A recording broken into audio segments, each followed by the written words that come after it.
Halo semuanya, perkenalkan saya Indi Arifa dengan NIM 2302020047 dari kelas A2 semester 3. Di sini saya akan menjelaskan mengenai CPU pada device yang saya gunakan, yaitu laptop Lenovo ThinkPad T460 dengan prosesor Intel Core i5 generasi ke-6. Baik, kita mulai dengan apa itu CPU. CPU adalah singkatan dari Central Processing Unit atau sering disebut dengan prosesor. CPU bisa dikatakan sebagai otak komputer karena memiliki fungsi menerima dan menjalankan perintah sesuai instruksi dari perangkat lunak. Sehingga cepat atau lambatnya suatu komputer tergantung dari prosesor yang digunakan. Oke, langsung saja kita cek spek atau spesifikasi device yang saya gunakan sekarang. Pertama, kita buka file Explorer, kemudian klik kanan pada disk PC, kemudian Properties,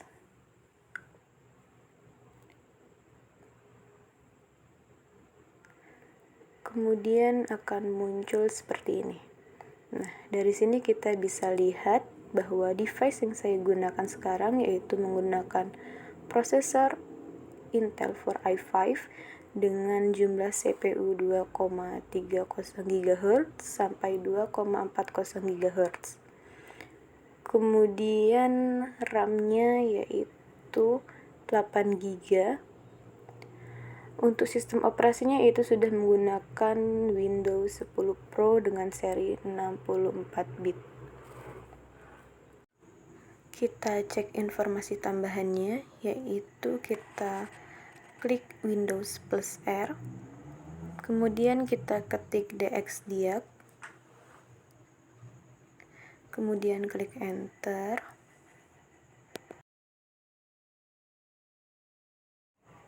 Kemudian akan muncul seperti ini. Di sini kita bisa lihat spesifikasi komputer yang kita gunakan saat ini, yaitu sistem operasinya Windows 10 Pro 64 bit. Bahasa device-nya yaitu bahasa Inggris.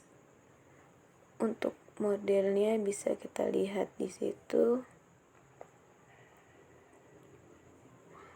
Kemudian prosesornya yaitu Intel Core i5 generasi 6, jumlah CPU-nya 2,30 GHz dan 2,40 GHz.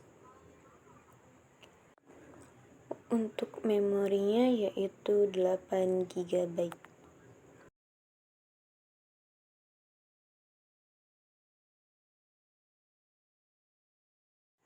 Kemudian kita juga bisa lihat kapasitas harddisknya dengan cara klik disk PC,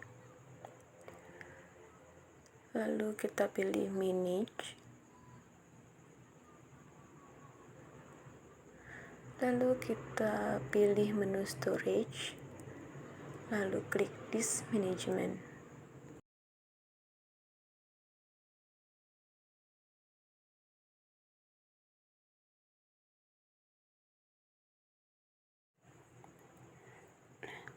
Dia akan muncul seperti ini ya teman-teman. Di sini kita bisa lihat kapasitas harddisknya yang saya gunakan yaitu sebesar 238 GB. Kemudian kita cek performa CPU komputer yang saat ini kita gunakan, yaitu kita buka Task Manager. Kita lihat di Task Manager ini dia menampilkan prosesor. Untuk mengetahui CPU-nya, kita masuk ke performa.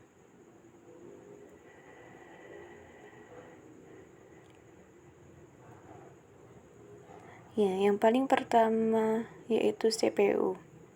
Di sini kita bisa lihat grafik CPU-nya, yaitu semakin tinggi grafiknya, maka semakin tinggi pemakaian CPU-nya.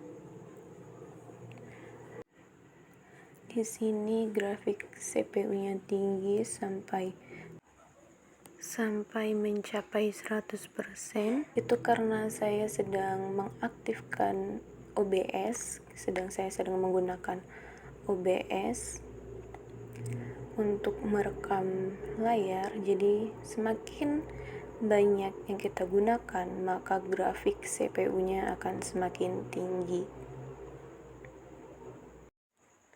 Baik, di sini saya akan menjelaskan lagi mengenai device yang saya gunakan. Di slide pertama ini ada judulnya. Di slide kedua yaitu ada identitas saya, NIM, nama kelas dan prodi. Di slide ketiga itu ada gambar CPU kita tadi. Di slide keempat itu mengenai device saya yang tadi ya teman-teman. Ada CPU, RAM, storage, dan change-nya ya. Di sini terdapat pertanyaan mengenai device saya. Yang pertama yaitu kita diharuskan menghitung jumlah beban kerja 80% dalam 1 detik. Dan yang kedua yaitu kita harus menjelaskan fungsi dari desain hierarki memori. Nah, yang pertama itu kita menggunakan rumus umum untuk menghitung jumlah instruksi yang dapat diproses per detik atau IPS. Dapat dihitung dengan rumus IPS sama dengan clock speed Hz dikali beban kerja per CPI. Clock speed-nya harus dalam bentuk Hz, jadi kita ubah terlebih dahulu dari 2,40 GHz menjadi 2,4 kali 10 pangkat 8 GHz. CPI-nya yaitu 1 untuk instruksi yang memerlukan 1 siklus per menit. Beban kerjanya 80% menjadi 0,8. Ya, penyelesaiannya yaitu clock speed-nya tadi yaitu 2,4 kali 10 pangkat 8 Hz per 1 dikali beban kerjanya yaitu 0,8 sehingga mendapatkan hasil 1,92 kali 10 pangkat 8 instruksi per detik. Ini soal yang kedua yaitu gambar dari hierarki memorinya. Desain memori hierarki sistem dengan menjelaskan fungsi masing-masing level, register, change, RAM, dan storage. Yang pertama yaitu ada register. Register adalah memori tercepat yang terletak langsung di dalam unit pemrosesan pusat CPU. Mereka digunakan untuk menyimpan data sementara yang sedang diproses, seperti operan dalam operasi aritmatika dan instruksi program yang sedang dijalankan. Kecepatannya sangat cepat diakses dalam siklus CPU. Kapasitasnya sangat terbatas, hanya beberapa byte. Contoh penggunaannya yaitu menyimpan alamat atau data yang sedang digunakan dalam perhitungan. Yang kedua ada change memory. Change adalah memori yang lebih besar dari register, tetapi lebih kecil dan lebih cepat daripada RAM. Change digunakan untuk menyimpan data dan instruksi yang sering digunakan atau yang diprediksi akan digunakan dalam waktu dekat. Change mengurangi waktu akses ke data yang ada di memori utama. Kecepatannya cepat, lebih lambat dari register, tetapi jauh lebih cepat daripada RAM. Kapasitasnya relatif kecil, biasanya beberapa kilobyte hingga beberapa megabyte. Tingkat cache itu ada 3. Yang pertama berada dalam CPU, sangat cepat tetapi kecil. Yang kedua sedikit lebih lambat tetapi lebih besar. Yang ketiga lebih besar dan lebih lambat dari yang pertama dan yang kedua. Contoh penggunaannya yaitu menyimpan data yang sering diakses oleh aplikasi atau instruksi yang sering digunakan. Yang ketiga ada main memory. Fungsi main memory atau RAM digunakan untuk menyimpan data dan instruksi yang sedang aktif, digunakan oleh program yang sedang dijalankan. Ini adalah memori yang lebih besar dari change, tetapi lebih lambat. Kecepatannya lebih lambat daripada change, tetapi lebih cepat daripada memori sekunder. Kapasitasnya lebih besar, biasanya dalam kisaran gigabyte. Contoh penggunaannya yaitu menyimpan data program yang sedang berjalan, seperti aplikasi yang sedang digunakan oleh pengguna. Yang terakhir ada secondary memory atau disk storage. Fungsinya, memori sekunder mencakup media penyimpanan seperti hard disk, drive, atau solid state drive. Ini digunakan untuk menyimpan data secara permanen, termasuk sistem operasi, aplikasi, dan file pengguna.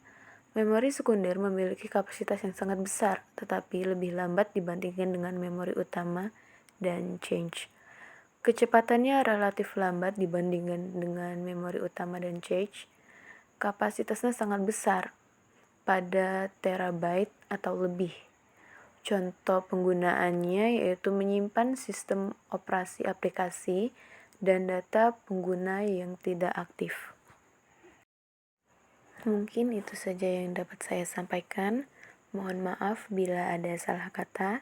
Sekian dan terima kasih.